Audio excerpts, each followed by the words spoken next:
بسم الله الحمد لله والصلاة والسلام على رسول الله وعلى آله وأصحابه ومن والاه أما بعد السلام عليكم ورحمة الله وبركاته. نسأل الله بمنه وكرمه أن يتقبل منا الصيام والقيام وأن يعيد علينا رمضان أعواما عديدة وأزمنة مديدة ونحن بصحة وعافية. رمضان لي يسرنا تشوف ملكام سراوتشن الله سبحانه وتعالى يقبلن ረመዳንን ከኢማን ከዓፊያ ጋር በተደጋጋሚ ከሚጾሙ ሰዎችም ያደርገን። በመቀጠልም ረመዳን ከወጣ በኋላ የሙእሚን ባህሪ የሙእሚን አህዋል ምን መምሰል እንዳለበት አጠር ባለ መልኩ ለመግለጽ እንሞክራለን። ረመዳን ቢወጣም የሙእሚን ህይወቱ እስካልወጣች ድረስ ኸይር ስራ አይቋረጥም። ሙእሚን ለሚሰራው ኸይር ስራ የጊዜ ገደብ የለውም። ህይወቱ ስታልፍ ብቻ ነው ኸይር ስራ የሚቆመው። አላህ ስብሐነ ወተዓላ ቁርአን ላይ ወዕቡድ ረበከ ሐታ ያእትየከል የቂን ሞት እስኪመጣ ድረስ ጌታህን አምልክ ጌታህን ተገዛ ብሏል። ነቢዩም በሐዲታቸው ኢዛ ማተ ብኑ አደመ ኢንቀጠዐ ዐንሁ ዐመሉሁ ኢላ ሚን ሰላስ የሰው ልጅ በሚሞትበት ጊዜ ይሰራው የነበረ ስራ በሙሉ ይቋረጣል ሶስት ነገሮች ሲቀሩ ብለው መልካም ሷሊህ የሆነን ልጅ ወልዶ የተወሰው እንደዚሁ ጠቃሚ የሆነን ዒልም ያስተማረ ሰውና ለኸይር ስራ ወጪ የሚደረግበት ወቅፍን ያደረገ ሰው ብሏል ነብዩ ሰለላሁ ዐለይሂ ወሰለም። እዘን በዚህ ሐዲስ መሰረትም የሰው ልጅ ስራው የሚቆመው ሲሞት ነው። ሳይሞት በፊት ስራን መልካምን ስራ ካቆመ አንድ ሰው አካሉ ባይሞትም ልቡ ሞቷል ማለት ነው። ረመዳን ላይ እንሰራቸው የነበሩ ኸይር ስራዎች ከረመዳን በኋላም አሉ። በእያንዳንዱ ሰዓት በእያንዳንዱ ደቂቃ ውስጥ የምንሰራቸው ኸይር ስራዎች አሉ። መፈጸም ያለብን ኃላፊነቶችም አሉ። በቀን ውስጥ 5 ወቅት ዋጅብ ሰላቶች አሉ። በዛ መሃል ደግሞ ሱና ራቲባ የሚባሉ ሰላቶች አሉ። ሌሊቱ ላይ ከኢሻ በኋላ ሱብህ አዳን እስኪል ድረስ ባለው ጊዜ ደግሞ ለይል ሰላት የመስገድ በር እድል አለ። በዚህ መሃል ደግሞ እስትግፋር፣ ተውበት፣ ዱዓ የተለያዩ ዒባዳዎች አሉ። አላህ የሱን ደጋግ ባሮችን ደግሞ ወስፋቸውን ሲገልጽ ምን ብሏል? አለዚነ የዝኩሩነ አላህ ቂያመን ወቁዑደን ወዐላ ጁኑቢሂም ኢላ አኺሪል አያት። የሱ ደግ ባሮች ለምን እንደተፈጠሩ የሚያውቁ አላህን የሚያልቁና የተለያዩ አላህ የፈጠራቸው ፍጥረታትን እያዩ የሚያስተነትኑ የሱ ደጋግ ባሮች አላህን ያስታውሳሉ። መቼ ነው አላህ የሚያስታውሱት? ረመዳን ላይ ብቻ አይደለም፣ ሐጅ ላይ ብቻ አይደለም፣ ከጥሩ ሰዎች ጋር ሲውሉ ብቻ አይደለም፣ ሁሌም በተለያዩ ሁኔታዎች ላይም ሆነው አላህን ያስታውሳሉ። የዝኩሩነ አላህ ቂያመን ቆመውም አላህን ያስታውሳሉ፣ ወቁዑደን ቁጭ ብለውም አላህን ያስታውሳሉ፣ ወዐላ ጁኑቢሂም ጎናቸው ላይ ሆነው ተኝተውም አላህን ሱብሓነሁ ወተዓላ ያስታውሳሉ።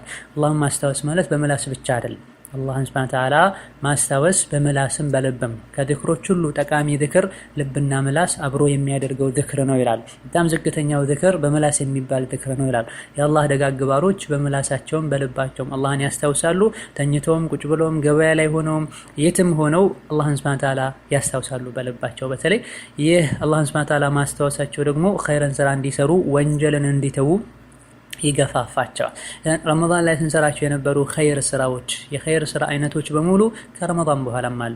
ረመዳን ላይ ግዴታ ተደርጎ ረመዳን ጾም ይጾማል እንጂ ጾም ምንጊዜም ያለ ዒባዳ። በተጨማሪ ተራዊህ ይሰገዳል እንጂ ከተራዊህ የበለጠ አጅር የሚያሰጥና ዋጅብ የሆነ ሶላት አይነትም አለ። እነሆ ከሶላት አንፃር በቀን 5 ጊዜ ሶላት አለ። እነዚህ 5 ወቅት ሶላቶችን ያልሰገደ ሰው ሙስሊም ሁሉ አይባል። ቢያንስ 5 ወቅት ሶላት መስገድ አለበት አንድ ሰው። እንደ ኢማኑ ጥንካሬ ደግሞ በእነዚህ ሶላቶች መሃል ከፊትና ከኋላ የሚሰገዱ ራቲባዎች አሉ፣ ቀብልያና ባዕድያዎች አሉ። ሶላት ረመዳን ላይ ብቻ አይደለም ማለት ነው። እንደዚሁ ተራዊህ ተሰብስበን እንደምንሰግደው ሁሉ 5 ወቅት ሶላትን በጀማ መስገድ ግዴታ ነው። እንደዚሁ በሳምንት አንዴ ጁሙዓ ተሰብስቦ መስገድ ዋጅብ ነው፣ ግዴታ። ወንዱ ይሄን ሰግዶ አጅር እንደሚያገኘው ሁሉ ሴት ልጅም አደቡን አሟልታ ሄዳ ከሰገደች አጅሩን ታገኛለች። ቤት መስገዱ የሚበልጥ ሆኖ ሳል ባሏን ቀስቅሳ ልጆቿን ቀስቅሳ ልብሳቸውን አጥባ ለጁማ መሸኘቷ በራሱ የሚያስገኝላት አጅር አለ። ረመዳን ላይ ኸይር ስራ ላይ እንደሚተባበሩት ሁሉ ልጆቻቸው እንዲጾሙ ተራዊህ እንዲሰግዱ እንደሚያደርጉት ከረመዳን በኋላም ያሉ ሰላቶች ላይ ዒባዶች ላይ የገፋፉ እንደሆነ ያንኑ አጅር ያገኙታል። ጾምም ደግሞ ረመዳን ላይ ብቻ ያለ ዒባዳ አይደለም፣ ከረመዳን በኋላም ያለ ዒባዳ ነው። ወደ አላህ ከሚያቀርቡ የቀልብ ድርቀትን ከሚያስወግዱ ኻቲማ መጥፎ ኻቲማን ከሚጠብቁ ዒባዳዎች አንዱ ከሙሕሲኖች ከሚመድቡ ከሙሕሲኖች ከሚያስመድቡ ዒባዶች መሃል አንዱ ነው ጾም። ሙሕሲን ማለት አላህ ልክ እንደሚያየው አድርጎ ጌታው የሚያመልክ ሰው ማለት ነው። ጾምን የሚጾም ሰው ጥርት ያለ ዒባዳ ከሚሰራ አላህን ከሚፈራ ኢኽላስ ካለው ባሪያ ይመደባል፣ ለአላህ ብሎ የጾመ ሰው ማለት ነው። ይህ የጾም ዒባዳም ረመዳን ላይ ዋጅብ ሆኖ ግዴታ ሆኖ የእስላም ሩክን ተደርጎ ይጾማል እንጂ ከረመዳን በኋላም ይህ የኸይር ስራ እድል እንዳለ ነው። ሰኞና ሐሙስ ይጾማል። በየወሩ በአረብኛ ወር አዳዲስ ወር በገባ ቁጥር ሁሉ 3 ቀን ይጾማል። በተሻለ የበለጠ ደግሞ 13ኛ፣ 14ኛ፣ 15ኛው ቀን የተጾመ እንደሆነ ይህ አመት እንደተጾመ ይቆጠራል ብሏል ነብዩ ሰለላሁ ዐለይሂ ወሰለም። ረመዳን እንደወጣ ደግሞ የሸዋል ጾም አለ። ረመዳንን ጾሞ ከዛም 6 ቀን ከሸዋል ወር የጾመ ሰው አመቱን ሙሉ እንደጾመ ይቆጠራል ብለዋል። ልክ ረመዳን እንደወጣ በዒዱ ማግስት አከታትሎ መጾም ይቻላል። እንደዚሁ ደግሞ እያረፉ መጾም ይቻላል። ከሸዋል ወር መሀል ላይ መጨረሻ ላይ መጾም ይቻላል። አሁን ሸይ መጾሙ ነው እና ይሄም አንድ ከረመዳን በኋላ ያለ የጾም ዒባዳ ነው። ከዛልክ የአሹራ ጾም አለ፣ የዓረፋ ጾም አለ፣ የሙሐረም ወር ጾም አለ። የጾም አይነቶች እንዳሉ ነው። ረመዳን ላይ ብቻ አይደለም የተገደበው። የተፈለገው ከዚህ ሁሉም ረመዳን ላይ ስንሰራቸው የነበሩ ዒባዶች ከረመዳን በኋላም አሉ።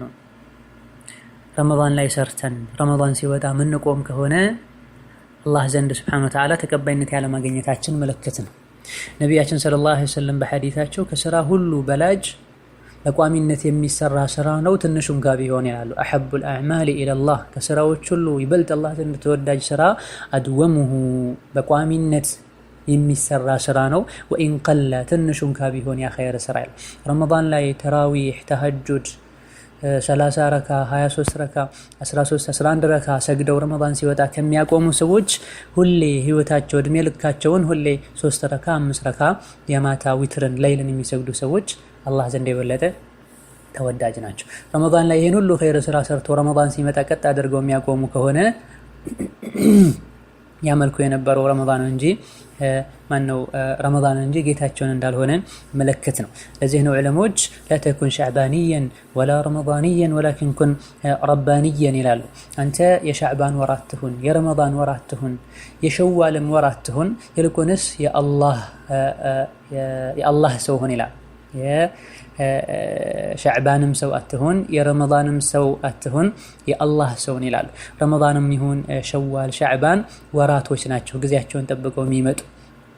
በእነዚህ ቀናት ወራት ብቻ ከሆነ አላህ የምታመልከው አንተ ወሩን ጊዜውን የምታመልክ ሰው ነህ። ላኪን መቼም የማይሞት ሁሌም ሕያው የሆነ የሚያየህ የሚረዳህ በመልካም ስራ እጥፍ ድርብ አጅር የሚሰጥህ በወንጀል ደግሞ የሚተሳሰብህ ከተውበትከም የሚመረህ የሆነውን ጌታህን የምትፈራ የምታከብር ሰው ልትሆን ይገባል። እዘን ረመዳን ላይ ኸይርን ስራ ሰርተን ረመዳን ሲወጣ የምንወጣ ከሆነ የምናቆም ከሆነ ዒባዳውን የሰራ ነው ጋጋታውን ተጠቅመን ነው፣ ሁኔታዎች ስላስገደዱ ነው። ለዛ ረመዳን ላይ የሰራነውን ስራ ተቀባይነት ማግኘቱን ከምናቀባቸው ምልክቶች አንዱ ከረመዳን በኋላም ያን ኸይር ስራ መቀጠላችን፣ እንዲሁ ኸይርን ስራ ስንሰራ ልባችን ደስታ ማግኘቱን፣ ለኸይር ስራ መጓጓታችን፣ ምግብና ውሃን እንቅልፍን ከምንፈልገው ከምናፍቀው በላይ ኸይርን ስራ ስንፈልግና ስናፍቅ ይህ ካለ ረመዳን ላይ የሰራነው ስራ ሰምሯል፣ ውጤታማ ሆኗል ማለት ነው። ላኪን ረመዳን ከወጣ በኋላ ወደ ወንጀል የምንመለስ ከሆነ ከረመዳን በኋላ ረመዳን ላይ እንሰራቸው የነበሩ ስራዎችን መስራት እየፈለገን ውስጣችን የሚሰንፍ ከሆነ ስራውን መስራት እየፈለገን ምንደክም ከሆነና ወደ ኋላ ምንል ከሆነ ረመዳን ላይ የተሰራው ስራ ለአላህ ተብሎ አልተሰራም፣ ተቀባይነትም አላገኘም ማለት ነው። ሌላው ረመዳን ላይ የነበረን አይነት ዒባዳና ጥንካሬ ይኖረን ዘንድ ከሚረዱ ነገሮች መሃል አንዱ 5 ወቅት ሰላትን ጠብቆ መስገድ። 5 ወቅት ሰላትን ጠብቆ መስገድ ከወንጀል እንደሚከለክል ከመጥፎ ባህሪ እንደሚያወጣ አላህ ነግሮናል። ተራ ሰላት ሳይሆን አቂሙ ሰላተ ቀጥ አድርጋችሁ ሰላታችሁን ስገዱ ነው አላህ የሚለው። ሓፊዙ ዐለ ሰለዋት ሰላቶቻችሁን በሙሉ ተጠንቀቁ፣ ጠብቃችሁ ስገዱ። በተለይ አስር ሰላትን አላህ ብሏል። ረመዳን ላይ ሱና ሰላትን ስንሰግድ እንደነበረው ሁሉ ከረመዳን በኋላ ሱናውም ተጠናክሮ መቀጠል አለበት። ባይበልጥ ደግሞ ፈርዱ ላይ መጠንከር ይኖርብናል። በተለይ በዘመኑ የተለያዩ ከአላህ የሚያርቁ ከዒባዳ የሚያወጡ ዘመናዊ የቴክኖሎጂ ውጤት የሆኑ ነገሮች የበዙበት ዘመን ላይ ሰዎች ሰላታቸውን ዘንግተዋል። ወንዶች በስራ ሆነው፣ ሴቶች በቤት ውስጥ ስራ ሆነው፣ ተማሪው በትምህርቱ ሆኖ ምንም ያሌላቸው ሰዎች ሁሉ ደግሞ እንዲሁ በተለያዩ ነገሮች ራሳቸውን መሽጉል ያደርጋሉ። ኢንተርኔት ውስጥ ገብተው የተለያየ ነገር እያገላበጡ ዓለም ላይ ያለው ነገር እየቃኙ ጌታቸው ባለውለታቸው አላህ ኑ ስገዱ ብሎ እየጠራቸው በቀላሉ እሺ የማይሉ ሰዎች በዝተውበታል። ሶላት ከመጣ ሁሉም ነገር እርግፍ አድርጋችሁ ትታችሁት ወደ ሶላት ሄዱ ነውና የተባልነው። 5 ወቅት ሶላትን ጠብቀን እንስገድ። 5 ወቅት ሶላትን ጠብቀን መስገዳችን ልባችን እንዲረጥ ወደ አላህ እንዲመለስ ያደርጋል። እንዲሁ በዛ መሀል የሰራናቸው ወንጀሎችም ካሉ ወንጀላችን ይሰረዛል። ሶላታችን በጠነከረን ቁጥር ወደ አላህ የበለጠ እንቀርባለን ነው።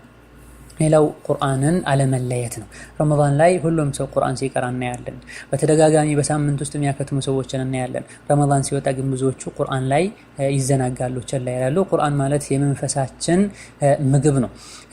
አካላችን ምግብ እንደሚያስፈልገው ሁሉ ልባችንም ሩሃችንም ምግብ ያስፈልገዋል። የልባችን ምግቡ ቁርአን ነው። ስለዚህ ልባችን እንዲጠነክር ከፈለገን ቁርአን በብዛት እንቅራ። እንዲሞት ደግሞ የፈለገ ሰው ልቡ እንዲደክም የፈለገ ሰው ከቁርአን ይርቃል። እዛ ቁርአን አላህ ሱብሓነሁ ወተዓላ የሰው ልጆች መመሪያ አድርጎ ነው የመጣው። በእያንዳንዱ ሐርፍ 10 ሐሰናት ይገኛልና ይሄንም ታሳቢ በማድረግ እንደዚሁ እውቀት ለመጨመርም አላህ ዘንድ ሱብሓነሁ ወተዓላ ለሙእሚኖች የተዘጋጀውን ኒዕማ ለሙጅሪሞችና ለእምቢባዮች የተዘጋጀውን ቅጣት ከቁርአን ነው ይሄን ሁሉ የምናገኘውና ከቁርአን የኖረ ሰው ከአላህ ጋር እንደሚነጋገር ነው። ቁርአንን ቀጥታ መቅራት የማይችል ሰው ቁርአኖችን በመስማት ለመቅራት በመሞከር በቁርአን ዙሪያ የተጻፉ ነገሮችን በማንበብ በመስማት ከቁርአን ጋር ልንኖርና ልንቀርብ ይገባናል። እንደዚሁ ከዚሁ ተያይዞ ከቁርአን ቀጥሎ ዚክርንና በዛ ሁሌም አላህን ልናስታውስ ይገባናል። ይህን ያደረገን እንደሆነ ረመዳን ላይ የነበረን አይነት አህዋል ይኖረናል። ሌላው ዱዓ ማብዛት ነው። ዱዓ የሙእሚኖች መሳሪያ ነው። የመጣውን በላ ያነሳል፣ ሊመጣ የነበረውንም በላ ይመክታል። ቀደርን የሚመልስ ነገር ቢኖር ዱዓ ነው ብሏል። መሆኑም አላህ እስትቃማ እንዲሰጠን ኸይርን ስራ እንዲያግዘን ከወንጀል እንዲያርቀን ዱዓ ልናደርግ ይገባናል። በተለይ ሸርጡን አሟልተን ያደረግነው ዱዓ አይመለስም። ሶስተኛው ጓደኛ መምረጥ ነው፣ ወይም አራተኛው ጓደኛ መምረጥ ነው። ሷሊህ የሆነ ጥሩ የሆነ ጓደኛ ያለው ሰው በየጊዜው ወደ አላህ ቅርበትን ይጨምራል።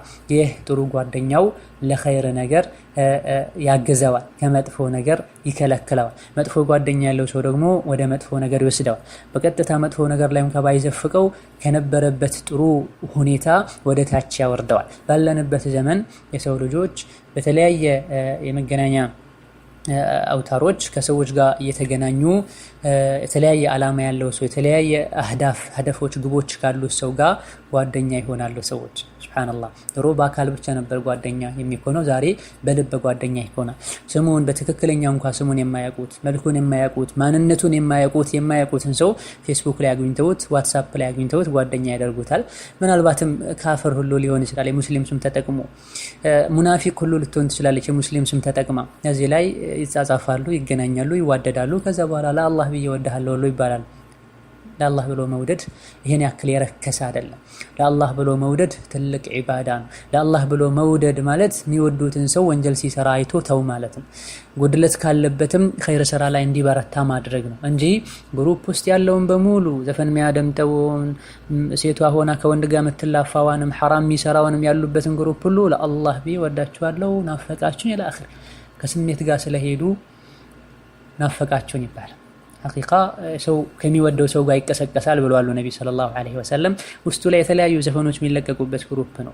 የተለያዩ ውስጣቸው ላይ ሽርክ ያለባቸው መንዙማዎች፣ ጭፈራዎች፣ ሙዚቃ መሳሪያ ያለባቸው ነሺዳዎች የሚለቀቁበት ግሩፕ ነው። እነዚህ ሁሉ ጓደኛ ተደርገው ተይዘው ይሄን የሚሰሩትን ወንጀል ሁሉ ታይቶ ዝም የተባለ ቀልብ የሚያደርግ ነገር ሁሉ የለቀቁ ተቀብሎ በሞባይል እያዩ እነዚህ ሰዎችን ሁሉ ጓደኛ ብለን ምናምን ከሆነ እነዚህ ሁሉ አላህ ዘንድ ቂያማ ቀን ይከሱናል። እንደዚሁ ቀልባችንን ያበላሹብናል። ወንጀልን ያየ ሰው በእጁ ያስወግድ፣ ካልቻለ በምላሱ ይናገር፣ ካልቻለ በልቡ ይጥላን ያሉት ነብዩ ሰለላሁ ዐለይሂ ወአሊሂ ወሰለም።